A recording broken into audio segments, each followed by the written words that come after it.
एक बार फिर गर्मा गई है। नेता प्रतिपक्ष और आरजेडी नेता तेजस्वी यादव ने चुनाव आयोग पर बड़ा हमला बोला है।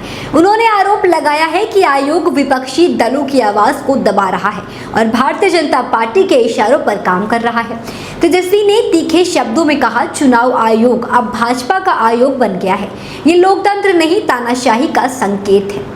तेजस्वी यादव का यह बयान उस समय आया जब बिहार में आगामी विधानसभा चुनाव की सरगर्मी तेज हो गई है। उन्होंने बताया कि आरजेडी की ओर से कई बार चुनाव आयोग से मिलने का समय मांगा गया, लेकिन अब तक कोई जवाब नहीं मिला। उनका आरोप है कि जिस राज्य में चुनाव होने हैं वहां अगर विपक्ष आयोग से मिलना चाहता है और उसे समय तक नहीं दिया जा रहा तो यह सीधा लोकतंत्र पर हमला है। तेजस्वी ने कहा कि राष्ट्रीय अध्यक्ष लालू यादव ने भी चुनाव आयोग को पत्र लिखा, लेकिन जवाब नहीं आया। चुनाव आयोग अब कठपुतली बन गया है जो सत्ता पक्ष के इशारों पर काम कर रहा है। उन्होंने दावा किया है कि विपक्ष गठबंधन के प्रतिनिधि जब सामूहिक रूप से मिलने जाते हैं तो आयोग उन्हें व्यक्तिगत रूप से मिलने की सलाह देता है। पहले तो हम सभी एक साथ मिलते थे, अब नियम क्यों बदल रहे हैं? चुनाव आयोग को इसका जवाब देना चाहिए।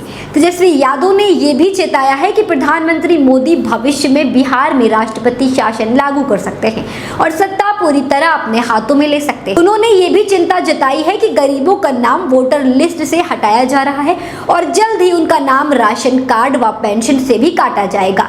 ये गरीबों के अधिकारों पर हमला है। तेजस्वी ने चुनाव आयोग से ये भी सवाल किया है कि प्रधानमंत्री नरेंद्र मोदी और अन्य प्रमुख भाजपा नेताओं के भड़काऊ भाषणों पर अब तक कोई कार्रवाई क्यों नहीं की गई।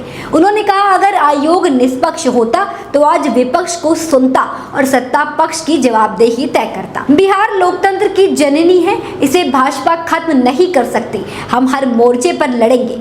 संविधान और जनता के अधिकारियों की रक्षा के लिए लोकतंत्र को बचाने की इस लड़ाई में हम पीछे हटने वाले नहीं हैं।